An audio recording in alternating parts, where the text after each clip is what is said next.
Hello everyone, my name is Joyce Wanjiru Maingi and I'm the nutritionist at Beacon of Hope Hospital. Today I'm going to teach you a little bit about nutrition in hypertension, the do's and the don'ts. Number one, you're not supposed to use too much salt. What does that mean? You're not supposed to use salt on the table. When the food is ready, you're not supposed to add any more salt to it. You can also not use too much salt by not buying foods that contain added salt. That means snacks that already have added salt, things like soy sauce, things like have already been added salt. And also, when you are cooking, you should make sure that salt is the first thing that you put when you're putting your onions and your oil. That is to make sure that the salt is already well cooked, it will not affect your pressure. Instead of using too much salt in your food, you can use herbs and natural herbs and spices, things like ginger, things like garlic, that will be able to spice your food instead of using too much salt in your food. Number two, you're supposed to make sure that you're eating fruits and vegetables on a daily. The fruits and vegetables you're supposed to specifically increase on are the ones that are rich in potassium and magnesium. Fruits like bananas, they're a very good source of potassium. So this is a very good fruit that you can be able to take on a daily. Another good fruit that contains a lot of magnesium and potassium are oranges. So are avocados, watermelon, pawpaws. Those fruits are very rich in potassium and magnesium. That does not mean that those are the only fruits that you're supposed to take.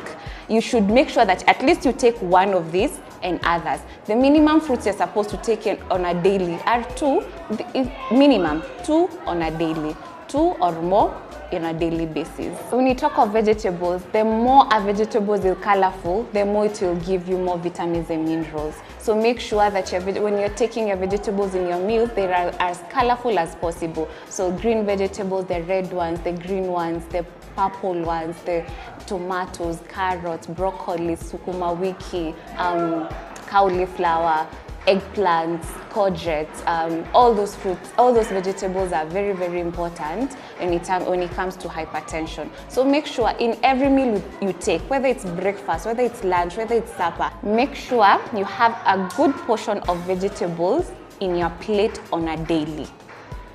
Number three, another very important element of food that you're supposed to take if you have hypertension are the legumes and cereals. So things like beans, peas, lentils, they are very, very key and important.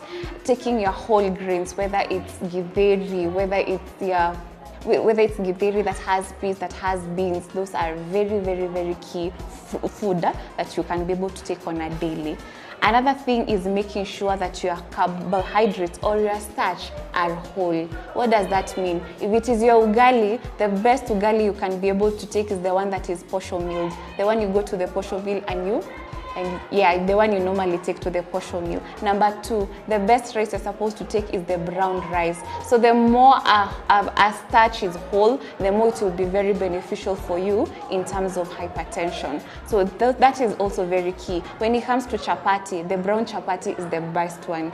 When it comes to maybe if you have to maybe take things like bread, the best bread is the wholemeal bread. And there's a difference between wholemeal bread and brown bread. The root tubers, that is the cassava, the Irish potatoes, the sweet potatoes, ndoma, what you call the arrowroots. We have the pumpkin, we have the matoke. Those are very good breakfast options that you can include, not only for breakfast, also for lunch and dinner. Those are very good food options you can take, especially when you have hypertension. Make sure your processed food are as little as possible. If need be, if anything, you're not even supposed to take processed foods. Make sure that 99% of your food actually come either from the market or from the garden or shamba. Two key things also that are very important is hydration. Make sure that you take 2 liters of water every single day. What does water do? It helps in the blood circulation. So water is also very key when it comes to hypertension.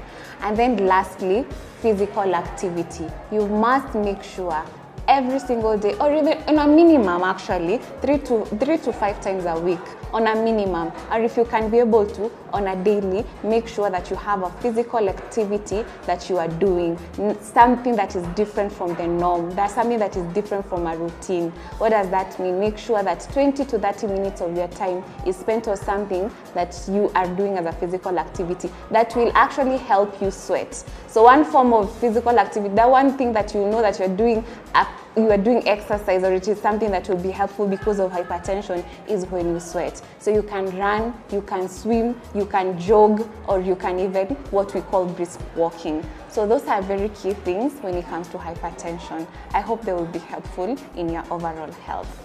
If you have hypertension and you'd like a tailored or personalized nutrition plan, or you'd like a meal plan, we offer those services here at Beacon of Hope Hospital, that is behind Masai Mall along Gataka Road. Karibuni sana.